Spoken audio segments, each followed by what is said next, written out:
Dude, where the fuck are you this week? What is this background? You mean my studio? Your This is studio. Where is my this new studio? studio on the Romanian seaside, El Mar Rumeno. And How far where is did that you? from Bucharest? It's about 2 hours and 15 minutes if you drive legally.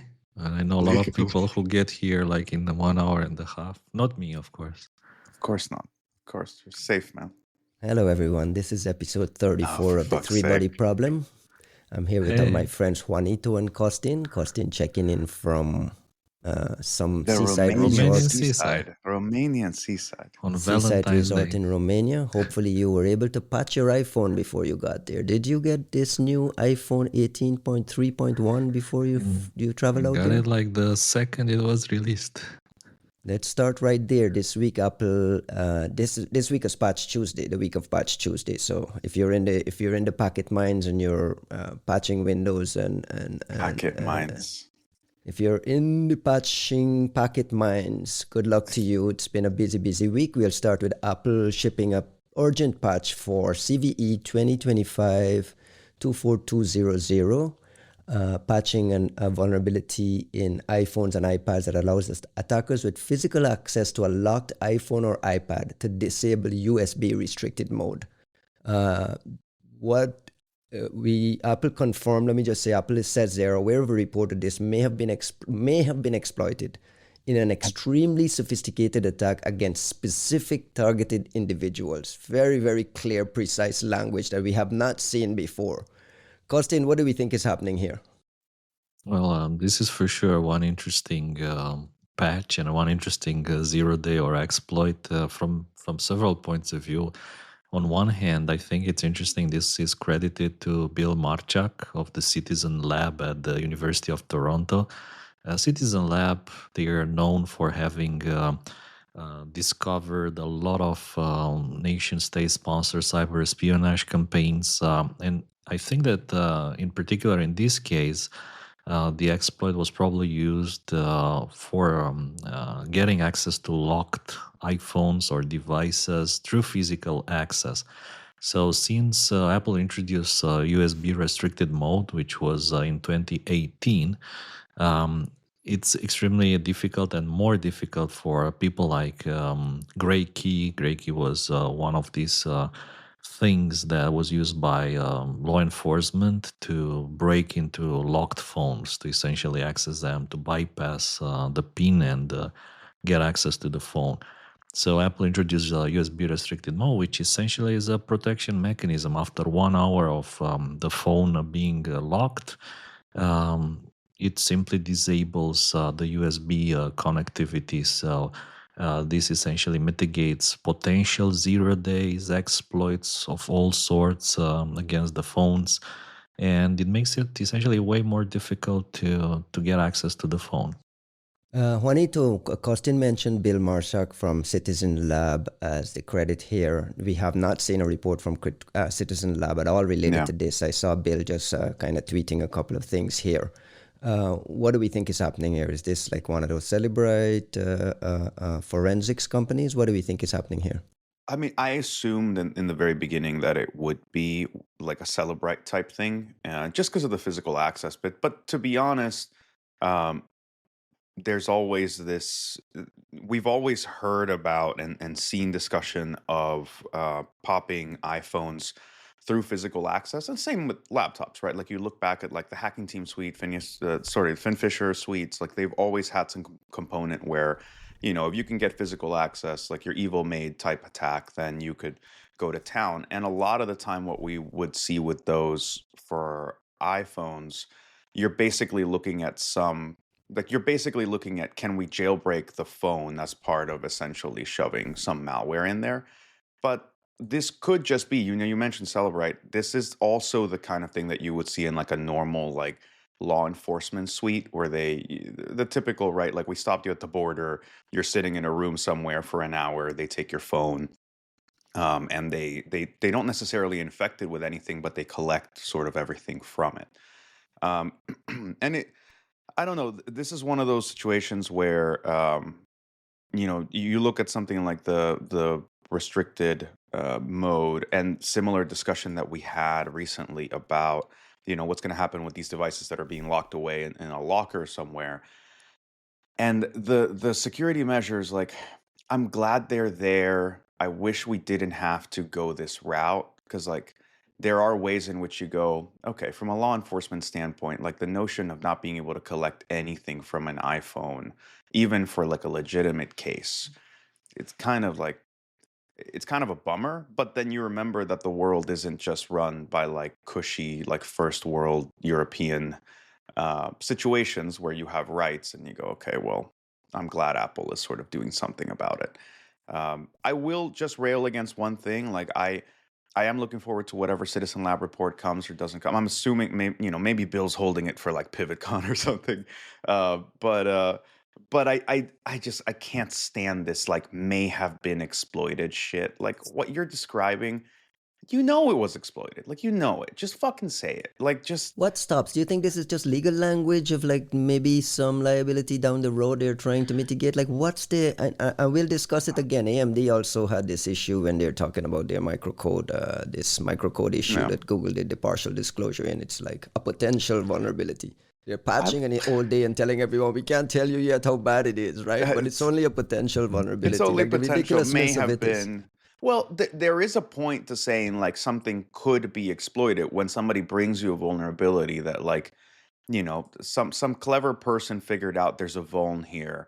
It's not that they found something being used in the wild or they discovered a vuln because they're investigating an attack. Then if it's not those situations, then I totally understand saying, hey, like there's this vuln, we don't know if it's been exploited, we don't know if anybody else sort of like parallel discovered it, but it's there and we patched it.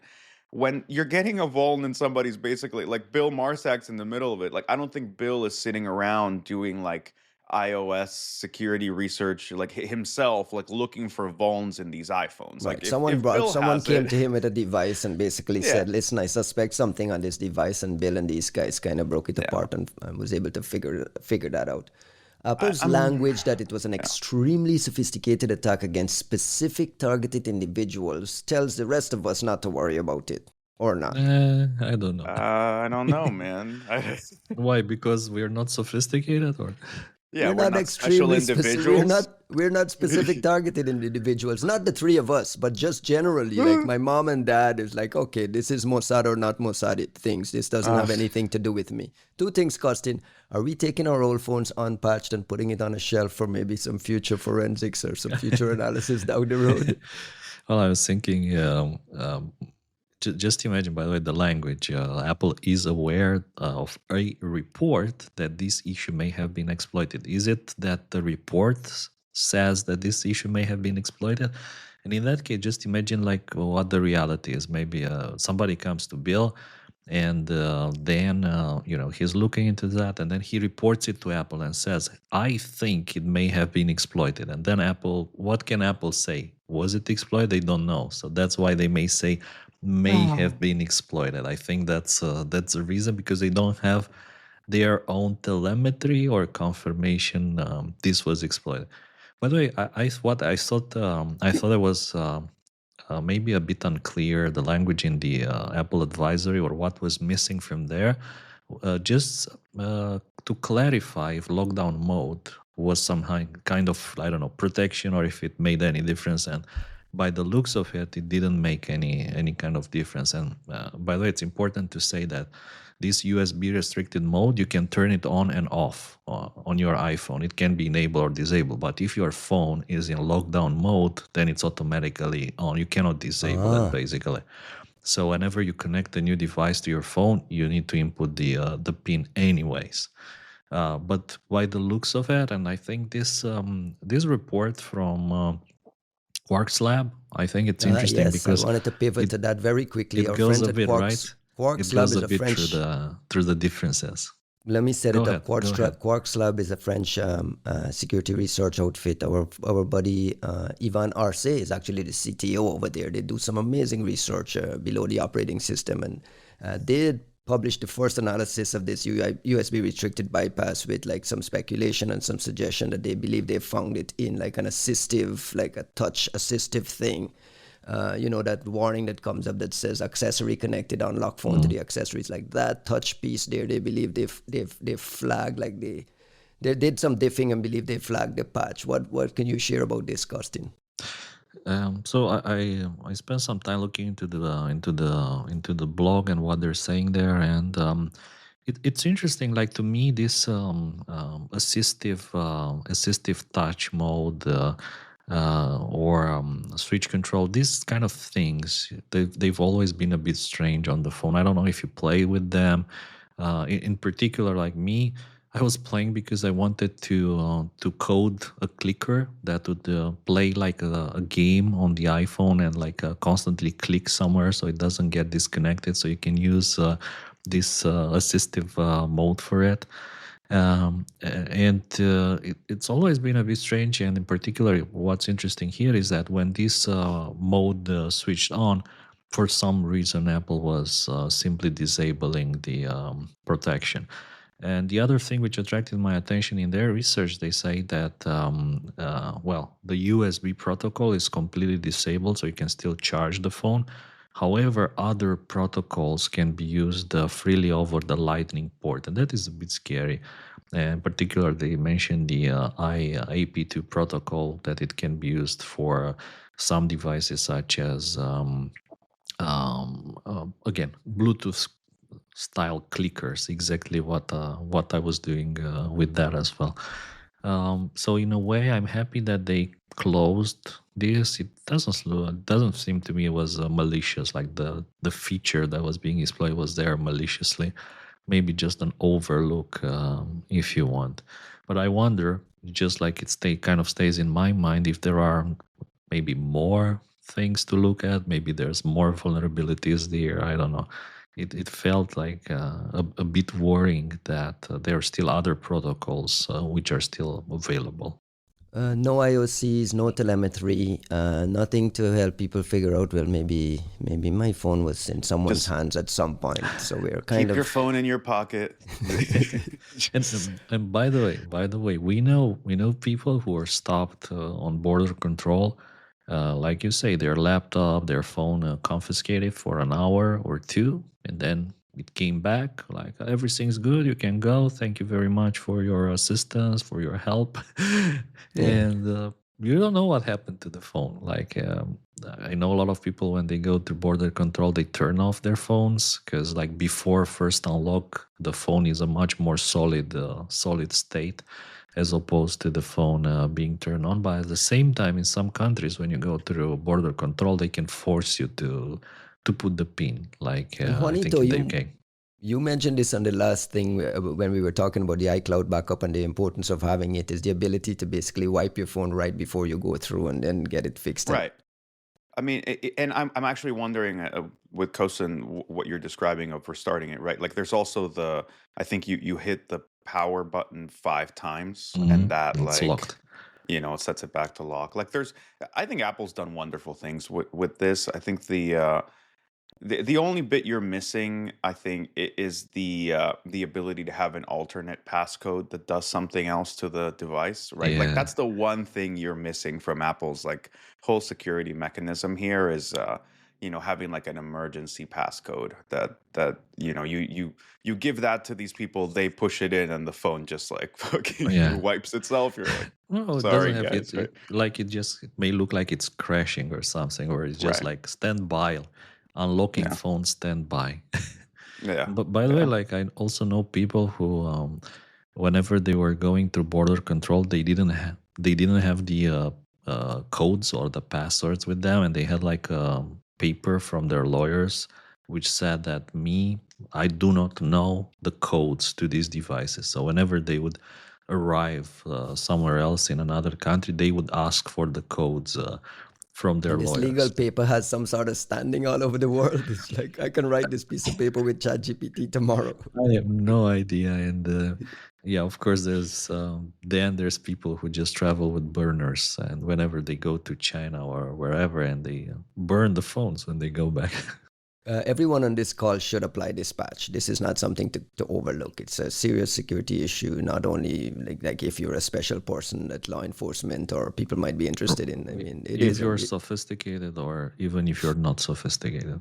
Let's pivot quickly. I mentioned Microsoft Patch Tuesday at the top. We mentioned Apple. There's no IOCs or telemetry there. Microsoft acknowledged 2 new in the wild ODAs this month again that they patched, including a privilege escalation bug, CVE 2025-21391 and 2025-21418. One is code execution system upgrading the system. One is the ability for the attackers to delete targeted files on the system, which suggests some possibilities for disruption and major outage. The problem with Microsoft patches lately, it's become completely bare bones. The advisory are bare bones, and we have no information, no telemetry. And interestingly, we don't get Mystic blogs or any sort of related documentation out of Microsoft about what these ODAs apply to.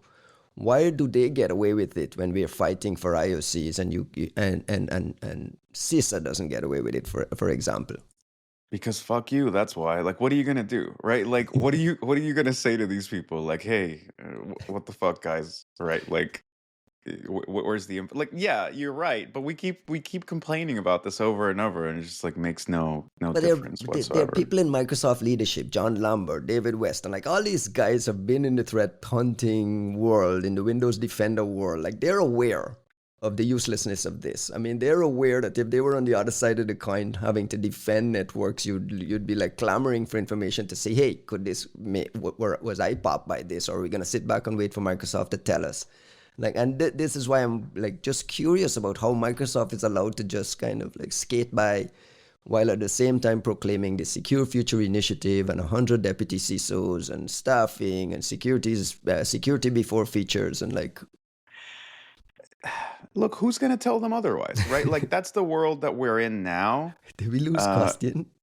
I think Kostan's video keeps freezing. We can hear his sound, but like his video's freezing from. Your video's frozen with you in a bright smile on your face. Very good smile. It's like awesome. And I think the Riverside will be fine. So like the folks won't see it, but internet in the Romanian seaside, not the best.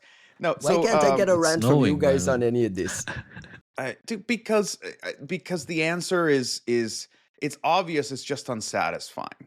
The answer is like, this is what folks should be doing. Why can they get away with it? I don't know. They shouldn't be able to get away with it. But the point is, what are our levers for pressure, right? Like my discussion, my recurring bitching about regulation, it's not that I love regulation or that I somehow trust the government to like know better and do better and to use great judgment. It's just public shaming isn't much of a thing anymore.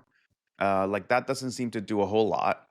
People inside of these companies who know better don't seem to have as much influence as they should, right? Like John Lambert, Dave Weston, like these people they're part of our tribe, right? Like they understand this, so that we don't have to sell them on anything, but clearly their influence has its limits as far as we can tell. And so it seems the legal regime is a lot more powerful at these places, and it just means like we don't really have much leverage. So when you say like, how is this allowed? It's like, well, what do you want? Like, what do we realistically intend to do? Like, are we going to go pitchforks, like get our pitchforks and stand outside of like Redmond? I think even if we did, they wouldn't give a shit. And that's why you keep hearing me and others like coming back to this notion of having some kind of regulatory pressure. And like, again, it's not because we love government. It's not because we think that the government's going to be brilliant. They've never necessarily been that great. It's just that, well, we've run out of the other conventional options, and there's no paying with your pocket when it's like the only product that you can rely on. So then the question just becomes, well, like, what are you going to do about it? You go, well, nothing, right? We're not happy. It's not cool. I don't think it's awesome. I just think like we don't really have much to go on. Yeah, this is usually where you get regulation, like to all the people that are sort of like thrilled at the notion that like government is just kind of like ceasing to function. Okay, I don't know what has made us all suddenly big believers in like corporate goodness. Like I don't think any of us have experienced it in the past like 20 years. Like, what do you? You sound resigned. Costin, is that a fair assessment of where we are as an industry as it relates to pushing the envelope with like having like demanding better from a Microsoft that knows better?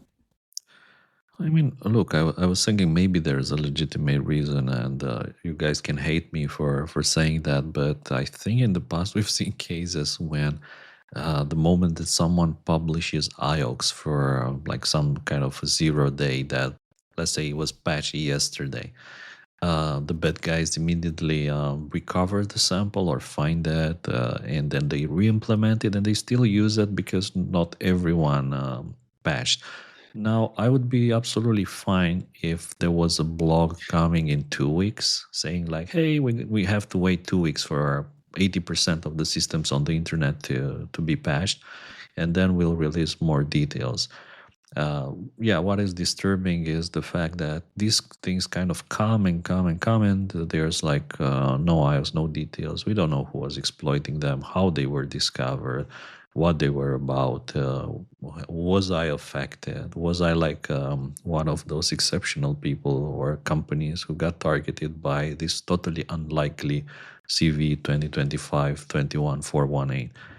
We don't know, but what I noticed for sure is there's a trend in which more and more blogs and papers and researchers, they come without any kind of IOX. They just come. Sometimes they have like this maybe some TTPs, or they have the MITRE attack table in there without any kind of And what's IOX, the and difference? people Why? are like, some people are happy, like, oh yeah, it's awesome that we have TTPs, or like, oh, it's awesome we have the MITRE attack matrix in the air, like it's all so good. And I'm like, but there's no IOX. What do you do with all these things? It seems maybe just different audiences. For me, like, I mean, I've said it many times, IOX, things like IPs, domains, hashes are the most useful thing.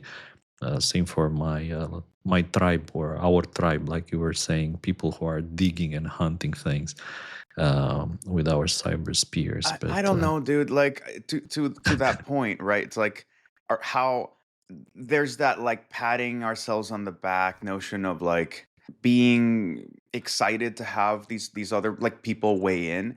Not to be dismissive, really, like this is one of those moments where I think like I'm just gonna come off as like elitist and shitty, but like I love the CISOs, I love all the people that want to play along.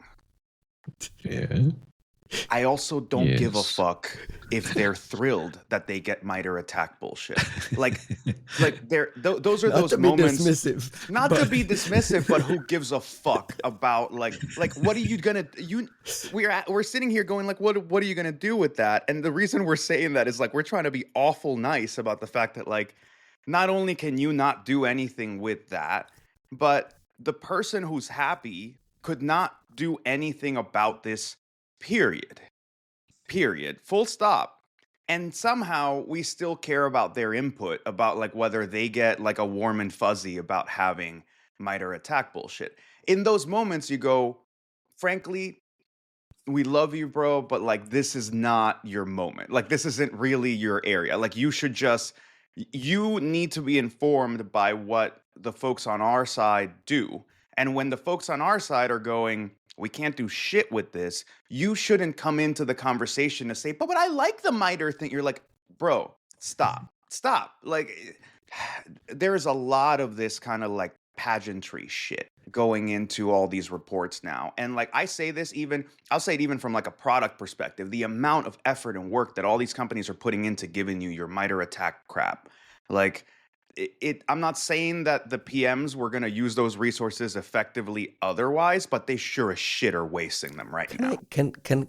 I just like push back a little bit against you and blame your industry for this MITRE attack stuff? I mean, you guys participate in Sure. this MITRE tests, and then you all win this award. Oh, Like bro, you know what I'm talking about, right? you I mean mean, you you fund mean it, the six companies that all come in number one and correct? the matter of look, we seem to have a thing in this country for standardized testing. We seem to think that that's like a wonderful thing no matter what, right? Like our educational system has proven that that shit doesn't work. And there's so many other ways in which we do these like also ran That's the default, participation though. trophies. Yeah, except like you can see that it never works. It's like the ultimate perverse incentive. You tie everybody's performance to a standardized test. Of course, everybody will go into the business of acing standardized testing. And when you look at the MITRE evaluation thing, I mean, I'll tell you straight up, I think we spend way too many resources trying to make these MITRE evaluations like an important thing. But you're They gonna win don't. and get a bunch of press release and webinars out of it. It's a marketing It initiative is a at the end marketing of the day. thing, but I think the most reprehensible party in the MITRE evaluations is MITRE, because like they're the ones designing the tests, and the test is not about like how well have you effectively improved generic detections, how responsive are you in all kinds of like necessary scenarios that customers require. They're all about, oh, we're going to emulate this one threat, and did all of you come in Everybody whatever like wins. squishy way? Everybody wins, including people that are, and this is inside baseball like EDR AV shit, but like a lot of the people quote unquote winning are winning with like paranoid configurations and things that are like not at all what you would deploy in an environment, right? Like when you have to come in and say, oh yeah, we won MITRE eval, we hit everything, you go, how many false positive alerts would that customer quote unquote have gotten if they were running the configuration that you made for this MITRE evaluation? You go, oh, the whole SOC would have fucking quit within 15 minutes. You go, okay, well, good job winning, bro. Well done, right? Like it's just, it's disingenuous to its core. I understand the need to have some level of evaluations of some sort. I just don't love how much most companies are spending building up for the evaluations. And you can't blame them. Like, how do you look at a company that's in this space and say, oh yes, sit out the MITRE eval? Everyone else at RSA or at Black Hat is going to be able to claim that they won this thing and you didn't even play. You think you're Justin, going to do all right? isn't it amazing that 20 years later, the same conversations from the old AV testing and AV test and like how everyone won. Everyone was at 99% and winning these awards and were able to put like logos on their website. It's part of the playbook.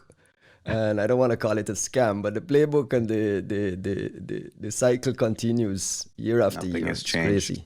Nothing has changed. That's one side of the coin. I just want to tell you a funny story.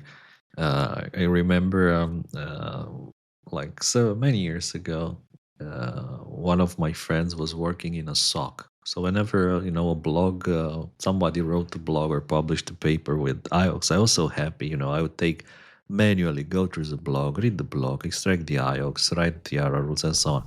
Whenever they were seeing a new blog, they were like, the first panic was, are there any IOX? If there's IOX, shit, we need to extract the IOX. We need to check them in the logs. Like whenever there's like no IOX, no IOX, awesome. Like we don't have to do anything. It's just no IOX. Yay! Oh So my there God. is the other side of the coin here as well. Don't forget that. It's Speaking just of work. IOX and calling Microsoft to task for it, they actually do a very, very good job of releasing IOX when, in some cases, this week we got this BadPilot campaign paper, Seashell Blizzard. This is our weekly weather report, a subgroup. BadPilot campaign, the Seashell Blizzard subgroup conducting multi-year global access operation. Some interesting little tidbits from this report, including the fact that the group has expanded its range of access to include targets in the US and the UK. And Microsoft, actually, for the first time, we are hearing the disconnect-wise Screen Connect vulnerability and the Fortinet FortiClient EMS vulnerability, two patch things, were used by this I believe group. we call it Flawtinet now. Costin, what is your take on BadPilot? What are we looking at here? I thought it was interesting that they're talking in this blog. They're talking about a subgroup within Seashell Blizzard, which essentially is, and I tell you what kills me is that when people say Seashell Blizzard overlaps with the activity tracked by other security vendors. So not saying like Seashell Blizzard is our name for Sandware. It's our name for APT. And it overlaps with activity other vendors may be tracking as part of a larger or smaller group that may or may not be associated with APT 44. And I was thinking, like, okay, so Seashell Blizzard, that's essentially what people used to call Sandworm or Hades, APT 44, Black Energy 2, Black Energy Light. Why can't Microsoft mention that here? They do, but they Yeah. say it. What we think is Seashell Blizzard, it just overlaps with those. So they do say, actually they I do don't think say. I don't think there's something wrong with that in Mm, this case. And mm, I'll say that look, it's the same discussion we were having about like, well, why don't we just standardize the namings, right? Like we've discussed this before from that perspective. In this case though, I think you see the level of nuance that I think is appropriate when you have a certain level of visibility but no consensus.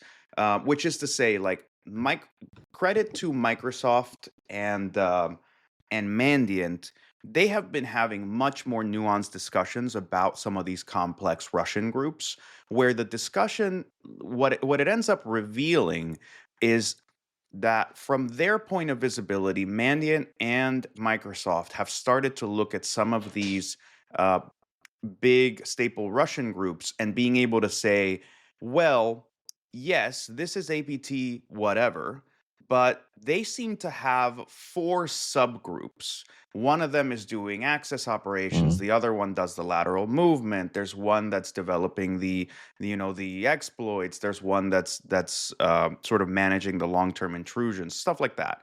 And at that point you can see why this is so complicated because maybe we walk in and we say, oh yeah, we have something on APT 44, here's this campaign. For us, our point of visibility is one where it just, we're only looking at what Microsoft might consider one of the subgroups. But for us, it's all that we had seen because it's the only, it's all part of the operation that we'd seen. We say, oh, we think this is APT 44. Somebody comes out from Mandiant and Microsoft says, yeah, sort of, it's APT 44, but it's only this subgroup. And you go, oh shit, I didn't even think they had subgroups. And you're all just kind of like, it's such a fucking mess. But part of that mess is that like, elephant in the dark problem, right? Like we're all touching one portion of it, and you go, oh, there's a we think it's this animal, we think it's that animal. The other part of it is simply like not having a clear understanding of what is actually entailed by these organizations, not out of a lack of attention, but you're talking about covert ops being run by these shadowy orgs that have these shifting internal organizations. And yeah, like how the fuck are like for people who come in and go, well, just call them the SVR, you go, okay. Well, I don't know that it's the SVR. If I do know that it is the SVR, well, I don't know if it's a contractor that the SVR pays. I don't know if it's an organization within the SVR. I don't know if it's the SVR commander's son's friend who is running this op somewhere. And also, those are not static relationships. And that's my bigger issue with a lot of that, like, oh, just call it what it is. It's like, well, we don't know what it is. In this case, the overlapping thing, I think it's the kind of language we've gotten used to using in order to dismantle the weaponization of, oh, bro, like you're missing this thing, or oh, you said it's sandworm, but it's not quite sandworm.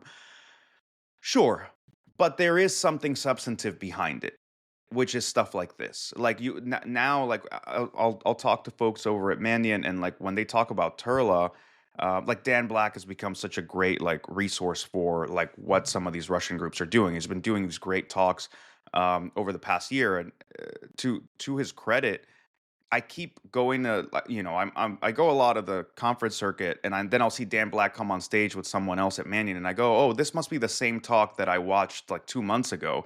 And you go, no, this motherfucker has a brand new talk. It's like it's all new stuff about Russian whatever. And like if you pay attention to what they're saying, they usually come up and say, hey, we're going to talk about this campaign that Turla did. But actually, what we see is that there's three different subgroups that are operating in this, and this one does this one does that. Like there's a level of granularity in that tracking that I think is meaningful, and I like to give these folks credit because having the visibility that Microsoft has, or the tracking, like expert tracking that Mandiant is doing, and sometimes you get this with Google as well, you get a sense of oh, these dudes are getting to like parse the structure of these operations at a level that the rest of us aren't. When a casual outsider like me hears Sandworm, we think about like these destructive sabotage type attacks, right? Not Petya, Correct. Olympic destroyer. When I'm looking at the latest report out of Microsoft, to say the group has expanded its range of access to include target in the US and United Kingdom, hitting this ConnectWise and Fortinet thing. Does that raise alarm bells that, or should we expect this group should have been targeting these places already anyway? What is the signal here?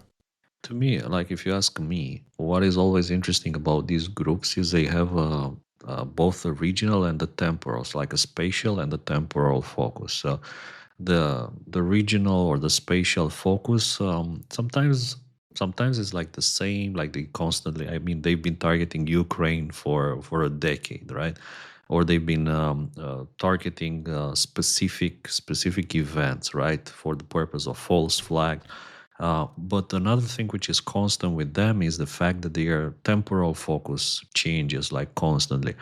As new geopolitical developments appear, there's like new things happening in the world, new administrations. Suddenly they care more about the UK because they're, I don't know, sending weapons to Ukraine. So automatically the interest increases during this period of time. So in a way, this is kind of constant with groups such as Sandworm, APT44, Hades, which are very, very dynamic and kind of guerrilla style. I think that is one of the good definitions for their operating style, is that they are more like a guerrilla. They go after special missions, right? Unlike others, I don't know, APT29 or Turla, that historically they go after, I don't know, Ministry of Foreign Affairs, right? These guys here, they've always been very dynamic, very mobile, if you want, and very agile in going after new, suddenly important targets. So let's say there's something new happening, such as, for instance, the Olympic Games, right? Which is when we saw the Olympic destroyer attack. I think that was a very interesting false flag attack that was carefully planned for a very long period of time. And these were the guys who were asked to do it. Like they were the best choice for sure for the task. And I think that defines what their kind of motto and operating charter is, if you want. Juanito, if you're managing US critical infrastructure and the kind of things we've seen Sandworm do in other places in the United States, what you're reading this Microsoft report, what's your immediate call to action? Just go patch these things documented here, go start hunting, put up some protection mechanisms, advise your people. I don't know what the fuck to tell our people. No, yeah. I mean, look, the obvious thing here is, yeah, you go and do the patching to whatever extent you're able to do it, right? Like critical. Every time we discuss critical infrastructure, I think it's very easy to give those people advice and very hard to actually do what's being asked of them, right? Like these systems are not at all straightforward. They're not at all. They prioritize uptime above all else, and For obvious understandably reasons, yeah. for obvious reasons. So, I don't know that the technology serves them in a way that makes some of these requirements approachable. That said, the Fortinet stuff, the ConnectWise stuff, like, yes, please go patch all that. I think the bigger issue when it comes to organizations like this is you are talking about adaptable groups, and give me some leeway here, because we have two stories about Russian sabotage in this week's sort of buildup, and I've been kind of like very wrapped up in the other one, and more in like really trying to understand this SSD organization that also does sabotage and stuff like that. So I feel like they're kind of blending in my head, but Well, set up that story. Wall Street Journal is reporting on a new kind of like the thing that stood out to me. It was like, this is the replacement for this unit 29155, this cadet Blizzard people that we talked about, yeah. who we discussed it on the podcast, it raised eyebrows that, wait, these are the guys doing like really, really bad physical stuff now doing cyber. Like, what's the implications there? Right. The Wall Street Journal reported that there's a new unit set up there to manage a lot of those projects. What's the cyber angle and why is this on your mind?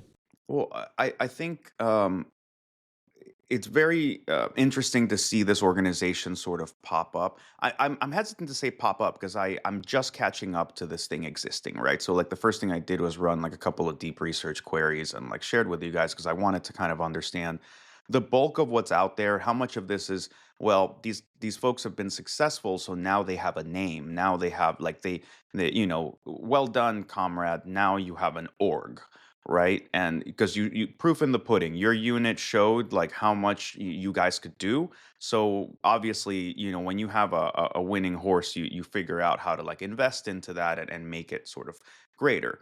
So if we're talking about this Cadet Blizzard org, fascinating work, to our mystery researcher at LabsCon and also some of the original discussions that have gone into that. What surprised people was to see attribution having amazing value here, that with the org, the missing threat actor that we were talking about when the invasion of Ukraine started. And I say that because we were seeing operations like Whispergate and stuff like that where you go, this doesn't, this is obviously someone Russian aligned that's doing these ops, but doesn't quite fit the bill, the TTPs for any of the groups that we currently track. And I remember I said it on Twitter, like at the time we were calling them Sunflower Seed because like we just had no other name. And the whole, like what we said I said it on Twitter at the time. I'm like, guys, like clearly there's somebody else operating here. We don't know who it is. Let's just document what the cluster is and we'll figure it out later. And eventually, Microsoft came out and also like the indictment came out, and you got this really interesting discussion of like, oh, if you track who the individuals are that are involved in this, all of a sudden you get a view that that folks that are involved in physical sabotage operations are somehow involved in doing cyber sabotage as well. And that's what made them fascinating. It's not that any of their ops were particularly interesting in and of themselves. It's that when you actually see the shape of the org, you go, the Russians have done it again. They have gotten really fucking realistic and pragmatic about what it looks like to succeed on the battlefield. And that includes having this guerrilla warfare style sabotage ops group that includes cyber. It doesn't segment cyber as if its own special little snowflake domain. It just makes it a part of this broader mission. And we don't usually get that. We don't usually get discussions of like cyber applied to this very particular thing as part of blended ops, except with the Russians lately. So I think that that's quite fascinating. Um, with Sandworm, I think it was really sort of the beginning of that.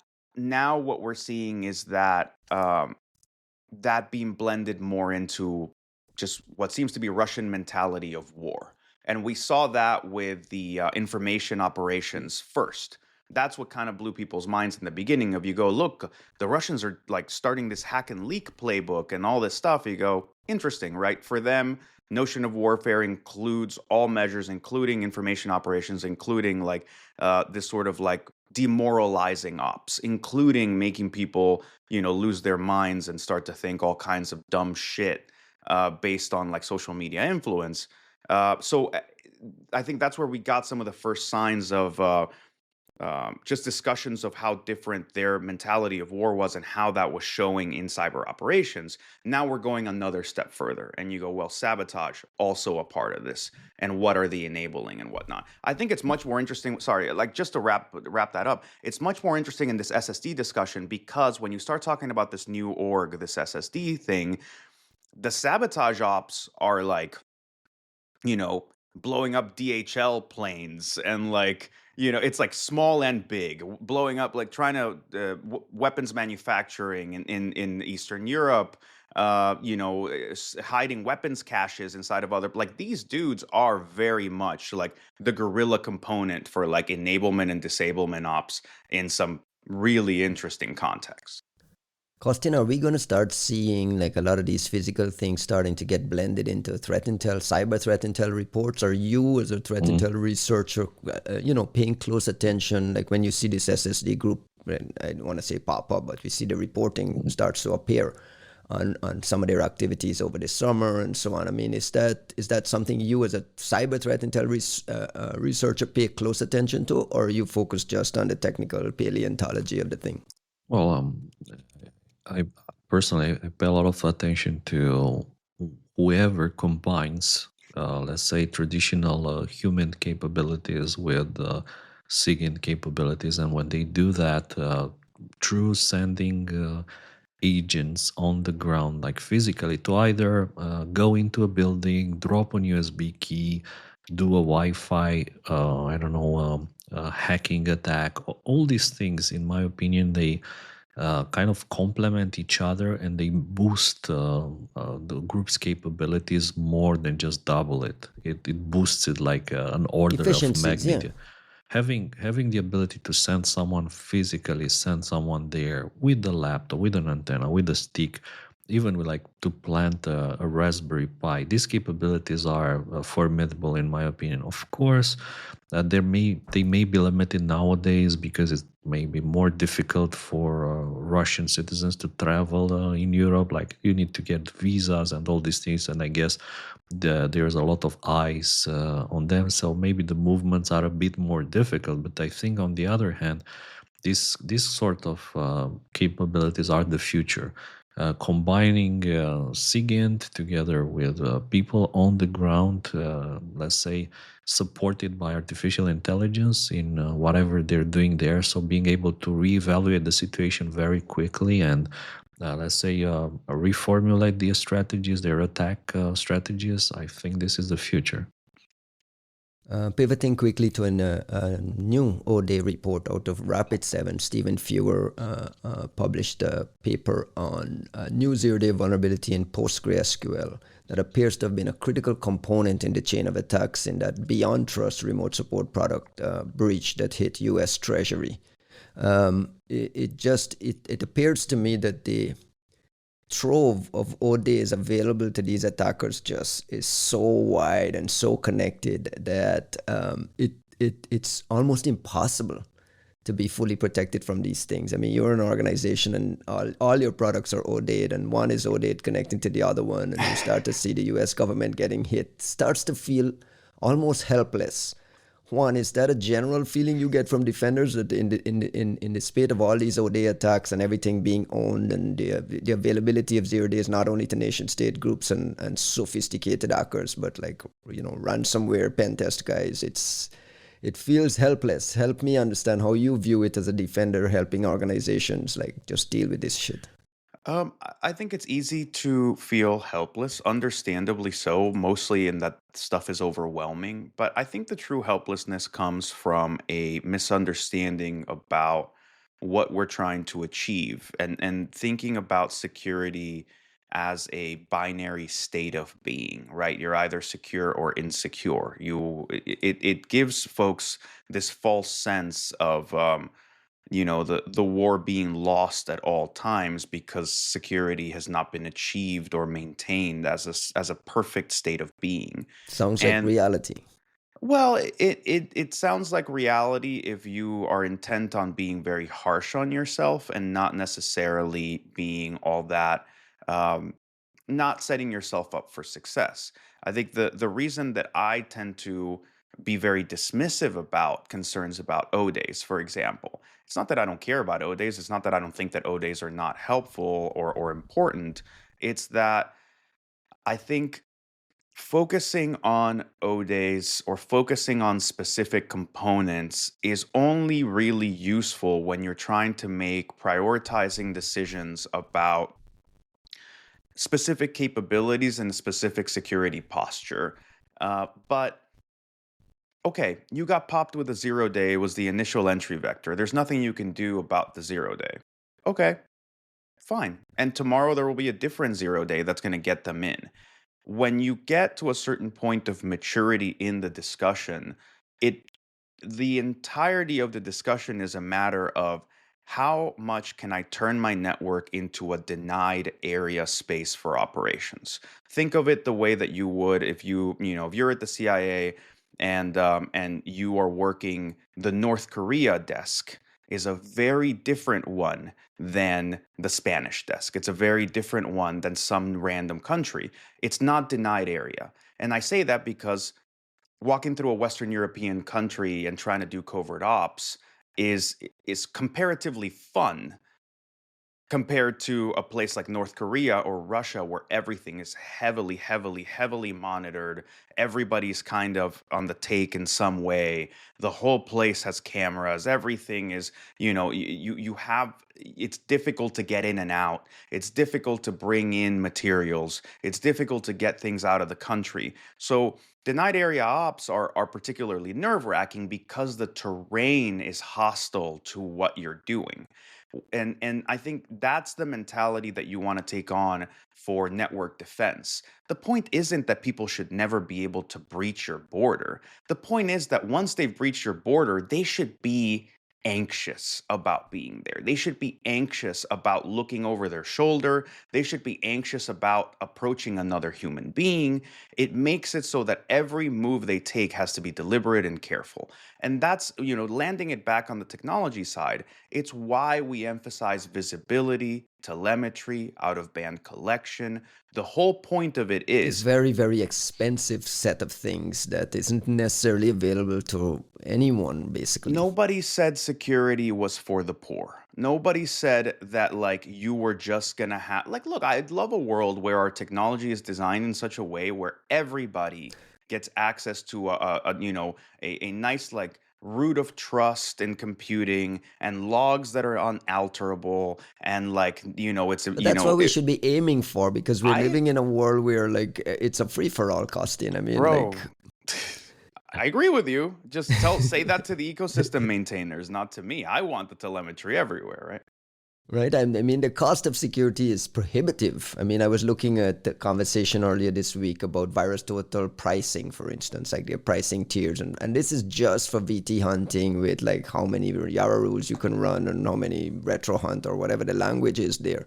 And it's like, wow, this isn't even available for the majority of companies. I mean, you have to be at a certain level of budgeting. Costin, how does a defender like manage all these ODs and chaos without like the cost of what Juan described? They log everything and throw a bunch of like inspectability tools here and there. It just feels helpless. Um, I think what matters a lot is the focus, what you're focusing on. And the one thing that at least I learned a long time ago is that it's probably better to focus on logging everything on detection rather than trying to stop all breaches from happening. You can't. Like as Juan was saying, there'll be a 0 day tomorrow, and another one, and another one, and like a determined, persistent threat actor. Eventually, if they want, they'll find a way to breach your network. And actually, I was thinking about this BadPilot initial access subgroup in the Sandware team, and why would they, let's say, spin up their own initial access group? And probably nowadays it's extremely efficient cost-wise to simply purchase credentials from underground markets. And I was looking at a couple of discussions between victims and ransomware operators, where the ransomware operators, they ask for 300,000. The victim is like, oh, we are poor, we only have 50,000. Eventually they settle on $100,000. That was Akira ransomware, by the way.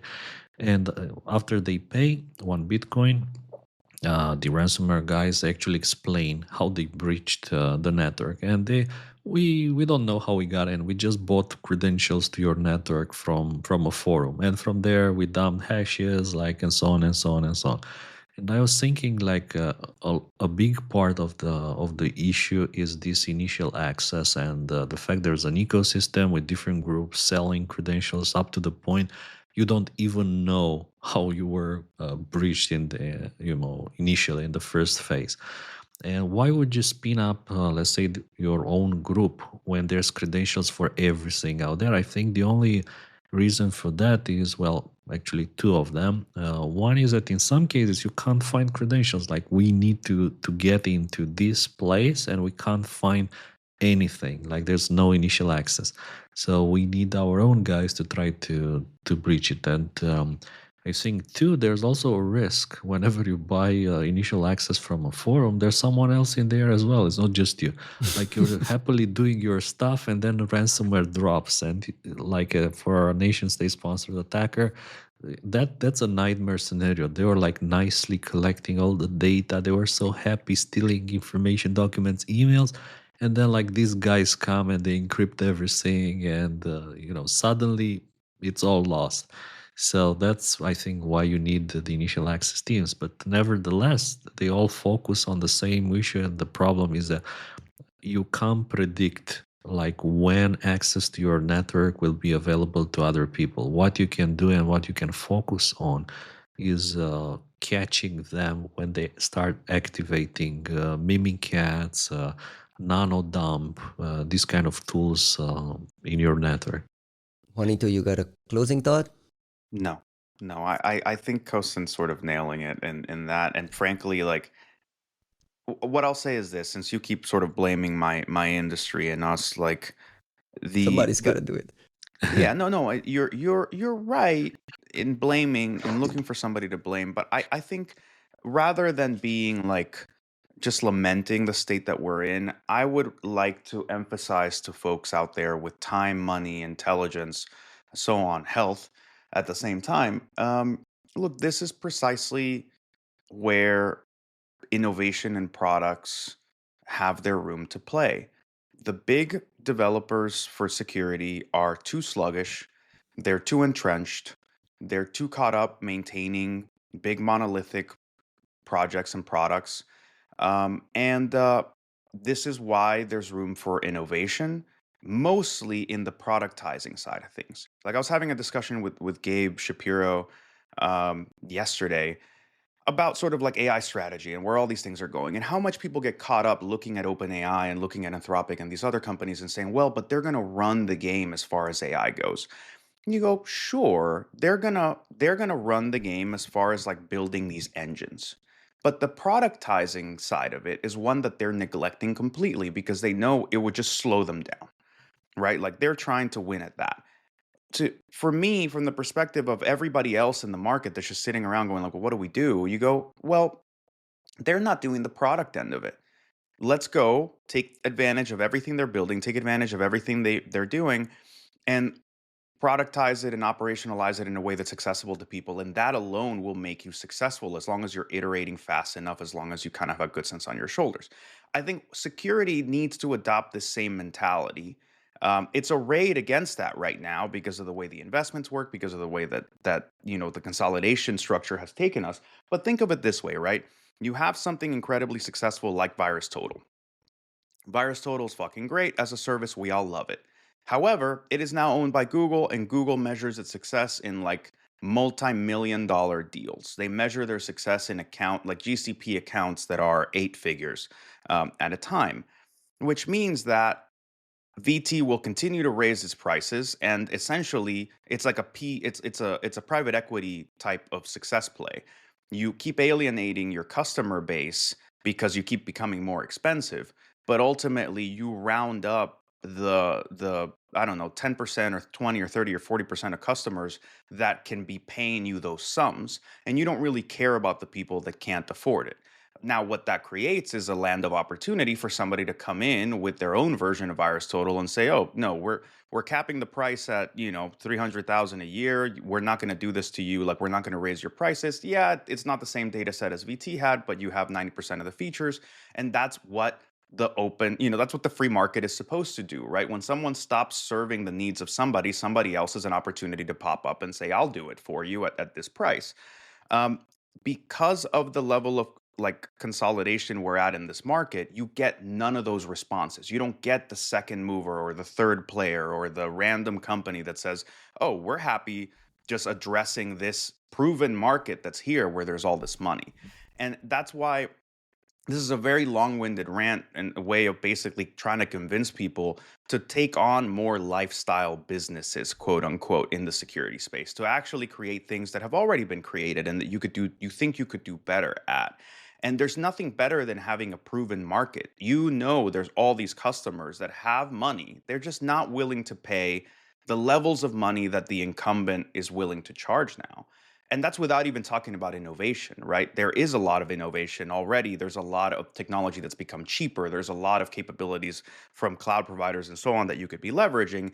And what you need is this sort of like incubated mindset that just has never made it to security because most of our specialized talent is serving inside of these big companies.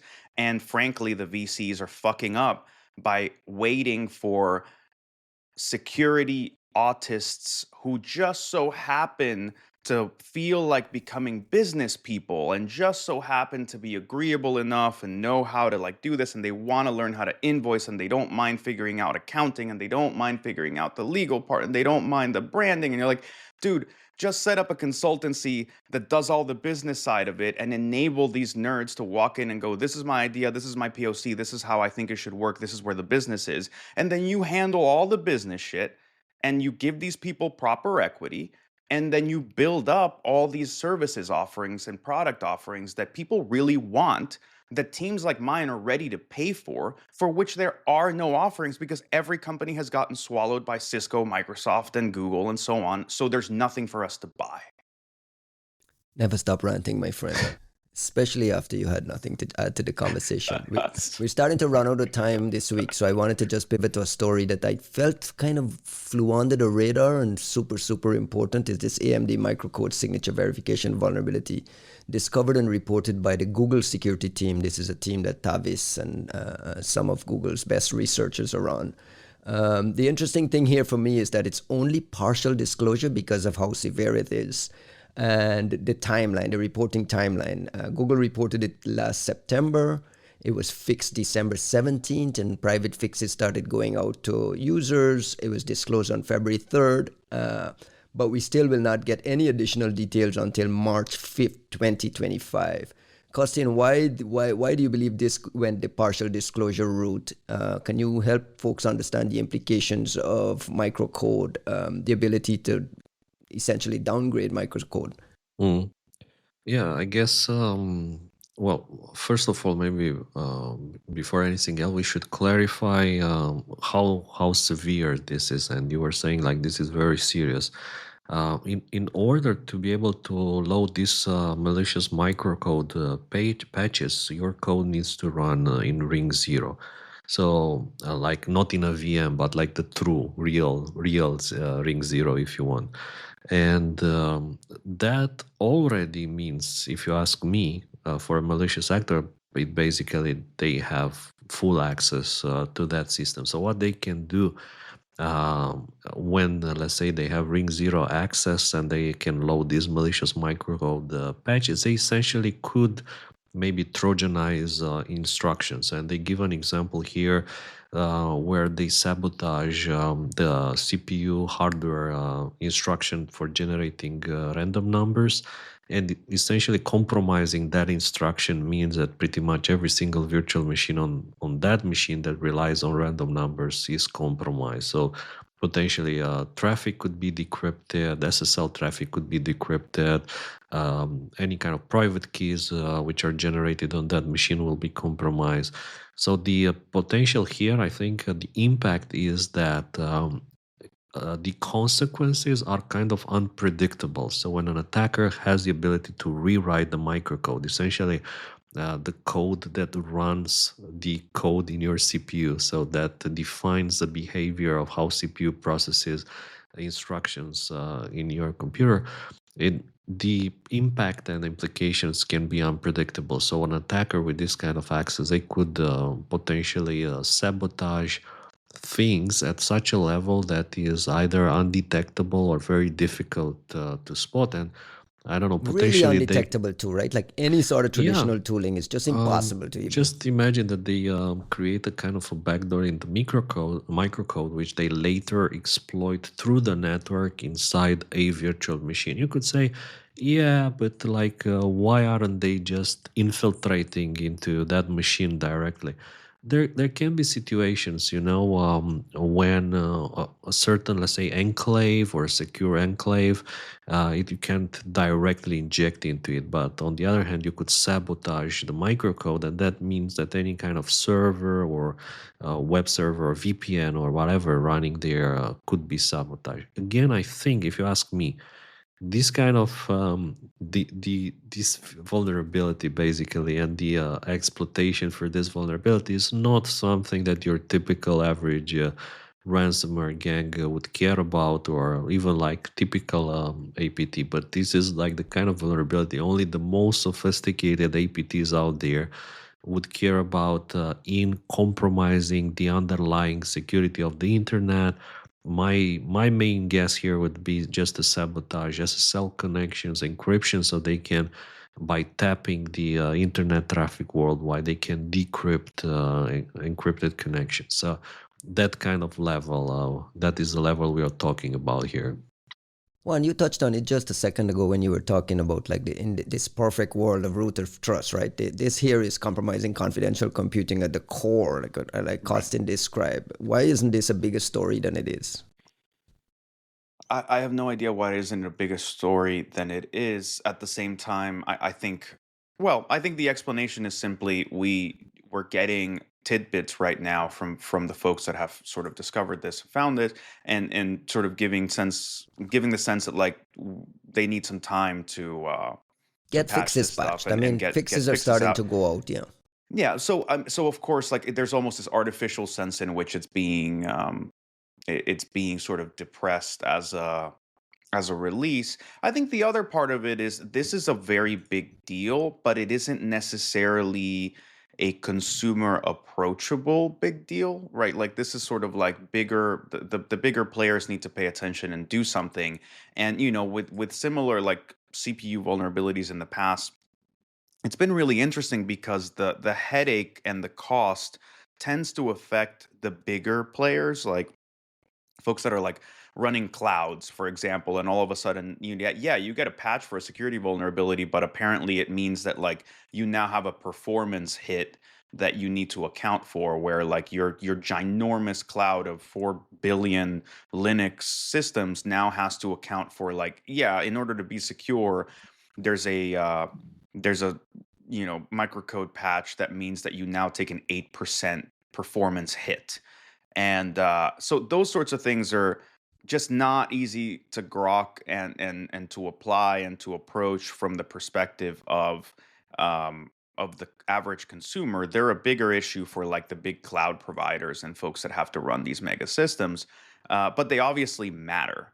Uh, I just don't expect this to be all that easy for us to approach. Where I want to see the true impact of it is how many of these can we get before the big cloud providers, who also happen to be capable of like, Google can design its own chips. Google can design its own, Meta can design its own servers. At what point are these enough of these going to happen where you start to get more involvement from these folks and saying, "Hey, you know what? Like we can't live with the unpredictability of what's going to happen with some of these like chip platforms." And at what point do they decide to kind of create harnesses for how these things are implemented, decide to have their own implementations of some of these things? I'm not saying that it's easy at all. I'm saying that it's fucking with a very big business stream. And at some point, I wonder when they'll decide that like they've had enough with some of the suppliers and vendors, and that they're going to try to tackle the problem themselves, which would be super interesting. I'll move it on quickly because I want to touch this story before we gotta run. Is Volexity and Microsoft both publishing reports related to multiple Russian threat actors targeting Microsoft device code authentication.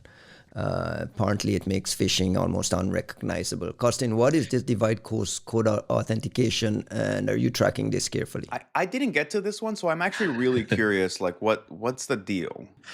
Well, I think the best way to explain this is maybe when you try to log in on Netflix on a new device and like you don't want to type your full password because you maybe don't even remember it.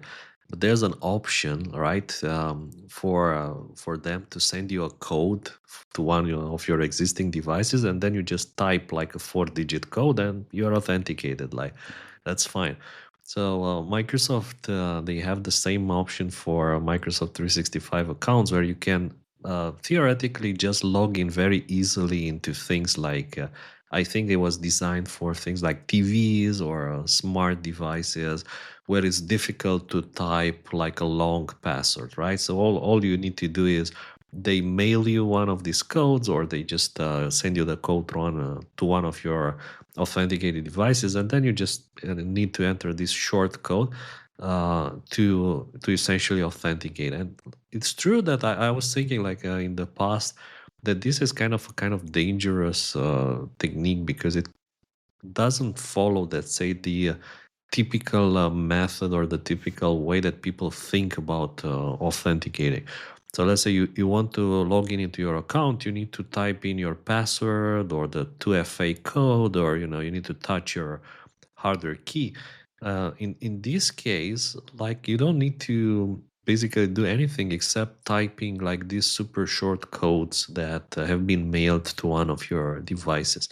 So essentially, this is what these Russian threat actors that Microsoft and Volexity are talking about. I would just very quickly say one thing. The Volexity blog has a lot of IOCs, and the Microsoft blog, like 2 Microsoft blogs in a week. The first one had IOCs, right, for the Seashell Blizzard, and this one about Storm 2372 comes with 0 IOCs, nothing. It's just like some defender or like a Microsoft specific language that could search for redirects that are suspicious, but there's like no domains, there's nothing. I Seems to was me, like seems to me, so Volexity sad. seems to me Volexity shared a blog with them and say, hey, we're publishing on XYZ date, and someone kicked it to someone on the Possible. team and says, hey, we need our version of this. So they kind of like, provided some sort of guidance in the background without IOCs. By the way, one How thing which attracted my attention in the blogs was how they were talking about the fact that the attackers, they tried to social engineer the victim by asking them to join an element server under their control and conducting the conversation on that element server. And I was like, yeah, this is cool in a way. I think this is very very creative. Essentially bringing the user over on your server like a secure server element and so on. So that was kind of creative, if you ask me. I like that part and how they were describing these attacks. On the and other we had hand, the folks. I think Sorry, go. Microsoft could have given a bit more IOCs and This is my details this in this their is my blog. beef with them. It's like they get away with it and they know better because they've done better, as we just described in the Mystic blog. Mm. Any information we can give folks to like lock down things and protect themselves from this type of attacks. I see Volexity has some guidance here around how Microsoft Cloud is configured and trying to figure it out there. Costin, any thoughts? Look, I think Microsoft Cloud is like such a complicated and tricky thing to play with and to manage. And I think the fact that they keep changing the names doesn't help either. I see people are talking now about Entra. Like if I ask you like what is Entra, it sounds like, I don't know, some medical term or whatever. I mean, it literally means like come in Spanish. I Come don't in, come in, understand. entra, It's entra. Come welcoming. in. Ándale, ándale. So, Bring the attackers, make them feel at home. Yeah. I think it just the other week it happened to me. I was trying to log in into a portal using Office 365 credentials, and it had 2FA. So the first thing, I log in with the user password, and it's the portal is unhappy and wants me to use an additional login. So I put the 2FA code, and then I just get like this error that they were unable to authenticate my identity without any kind of explanation why. So I was thinking like this ecosystem has become so complicated, so big, so sophisticated that like there are so many branches. Like when you send a code to another device which is logged in but it's not logged in with 2FA, is it trusted or not? And then the code, which is a 4-digit code, you can put it in this other device, like, and then you authenticate and you have full access to the thingy. But this other device that you have password and authenticator code is not safe. So I think, yeah, the ecosystem and all these branches are probably a nightmare to maintain, and it's not a surprise that cyber criminals take advantage of these infinite branches in the Microsoft authentication come in system.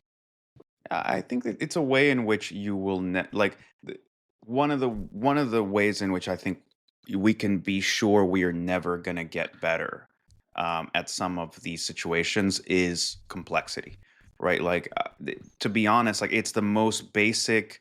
Not to say that it's a simple concept, but the most basic measure of our ability to improve these situations is to what degree are they abstracted in a way that it's systems that are, maintainable and interdependencies that are clear, and to what extent are we relying on something of such branching, sprawling complexity that it's inevitable that there are going to be undefined behaviors and like these car crashes in unexpected ways of, features of one thing that affect the other thing.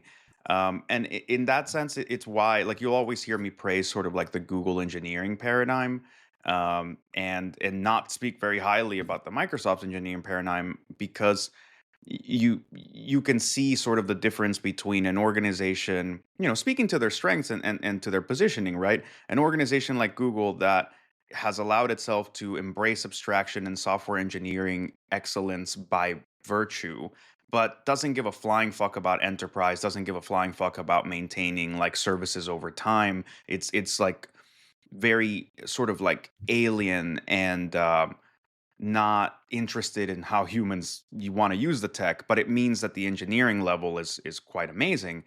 And versus Microsoft, where the priority clearly has been maintaining, enterprise standards, allowing legacy stuff to function forever. So inevitably, all of their code bases fall into this state of like hyper sprawling, complex, irreparable, unmaintainable state.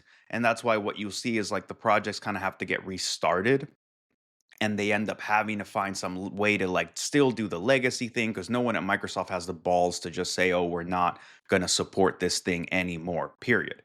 um, so it's really interesting, but I think it also, like, just to temper our expectations away from vague fatalism that just says there's no way we can't fail, to specific fatalism that says we're going to fail because we continue to build things in this way and maintain them in this way. Perfect way to end it. We've talked ad nauseum about malware naming. There's a new CrowdStrike paper on kind of defending this defending their approach as a technocratic measure. And there's a couple of throwaway lines in there that I wanted to touch on, but we probably won't get time. But I'll bring it up so people can go read it. Maybe it's something we can touch on next week. One is a line there that says, recent critiques of our practice are misguided. Are we catching a stray there? Maybe. Well, who are they referencing here? I think so. Here's where I think this is all inside baseball shit. Frankly, I think they're coming at Brandon Wales on our side at SentinelOne because he had this. There was this testimony in front of Congress, and CrowdStrike folks were there, SentinelOne folks were there, and everybody. And I think Brandon expressed some of his own views about, threat actor naming and how he feels about what the threat intel industry is doing.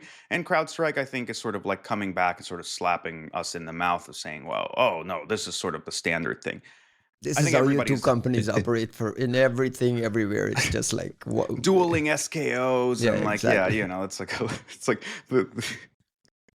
the other throwaway line is at the end of it. It says, at a geopolitical level, either more effective diplomacy or, quote, a more muscular approach to states like China, Russia, Iran, and North Korea is overdue. Like, what are we talking about there? What is a muscular approach there? I don't want to dig too deep into it because we don't have time. But Kostian, malware naming, these motherfuckers are all on like this Valentine's kick where they have to go back to their wives like as soon as possible, just so the viewers, the listeners know what's keeping us on this timeline.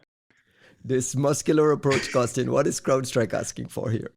Um, there's no serious way on how to answer this. What I think is that what they mean, and I mean, knowing some of the people there, is that you guys should exercise more. Like in our industry, people are they're pale and thin, and they don't exercise enough.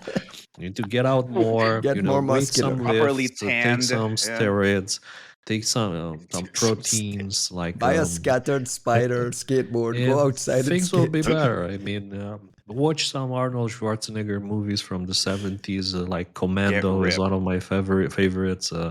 Predator, like the original one, is something good. Yeah, Total Recall, like it'll be fine. Like I gotta then stop him. all the names will seem like just a silly issue, right? Juanito, close the show with some shout-outs. Any shout-outs from your side? I'm actually going to steal some of your shout outs here and actually talk about reverse IO because like we're coming up to it and it's so there's two things coming up. DistrictCon in DC is coming up end of next week. And it's sort of first time conference, some interesting organizers. I think there's been a lot of excitement about what this could represent, as sort of like, a city that is reeling from losing ShmooCon and now is sort of trying to embrace a new generation of local conferences. So here's hoping. Well, it's just I've heard of some of the organizers, like Winona DeSombre and like some of the other folks that like they're all friends. There's high hopes that it'll be something good. I think there's also some like wondering if it's gonna be maybe a little more policy minded than it will be a technical conference, but there's no judging it right now. I think there's a lot of good ideas, and we're all waiting to see sort of what the execution is actually going to look like. And then the week after is Reverse IO in Orlando, which I'm super excited about. It's like sort of thinking of it as like a replacement or an iteration on Recon, which is sort of like the main reverse engineering conference in the space. So pretty excited to have another, maybe a new, better loved venue for this sort of thing. And I'm actually surprised at how many folks are going to be out there. So I'm actually quite excited to see You and I are both going to be there. I spoke to Jordan Weens, the Vector 35 guy who is actually putting this together. He described it as a cross between Recon and Infiltrate, which also died. And, he's pretty excited about the trainings. He's pretty excited about the conference agenda. Natalie Silvanovich is due to do the opening keynote. There's another keynote to be announced. So that should be a lot of fun. And then again, a shout out to the guys in you and I are going to be at Reverse. And for the first time since we started the podcast, the three of us are scheduled to be at PivotCon in Malaga immediately after. So shout out to Pascual and those guys building their work and going through their cover papers and building an agenda there. I think that's Are we doing like a deal. live recording in Malaga? We probably should do the first in-person live recording in Malaga. Can we go record it at the Virus Total headquarters? Like, where are we doing this thing? 100%. I can get that organized in a heartbeat. Costin, any shout outs from your side? Well, I'm also looking forward to meet at least one in April at Black Hat Asia. Both of us will be there in Singapore, and hopefully to see some of our friends as well. Shout outs to Vitaly, who is based in Singapore. And after that, I'm a bit envious on you guys, like spending so much time together at the same events. Says the guy who's sitting at a seaside resort, recording from a seaside resort. Shit's rough out there. So then, of course, that's one thing. And the other, I was just thinking that coming back to the same issue of naming, I just realized, that predatory sparrow and famous sparrow are threat actors from different countries. So, that's it. Wait, what is the first one? Predatory sparrow and famous sparrow are threat actors from different countries. Of course. But they're both sparrows. And very muscular. To be fair, predatory sparrow named themselves that. We call them Meteor Express. Which one was Famous Sparrow again? That's an ESET name, That's right? Famous Sparrow, is the name for Soul Typhoon, I think. The proxy logon. Got it. Sorry, demo deck stuff. We need more shout out to the sparrows. Shout out to the remaining folks at CISA. I know we continue to take a Yeah. giant dump on them week after week after week, but No. there are a lot of no. companies. There are a lot of companies that rely on data from CISA Kev Advisory, from CISA vulnerability databases that gets fed into a lot of engines and a lot of products that rely entirely on them. They're announcing layoffs. They're announcing cuts. I saw 200 CISA people got cut. So to the folks left there holding the fort and just kind of like doing the grunt work to keep things functional, shout out to you.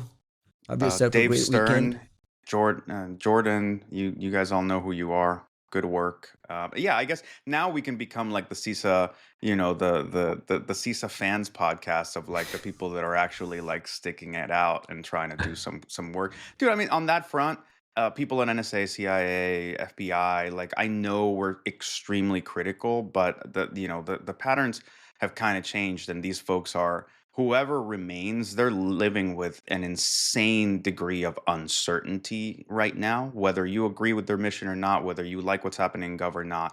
Like you have to admit these people are uh, largely underpaid, unappreciated, and currently in like very turbulent seas, and yet still doing their work and doing good shit. So, thank God for them.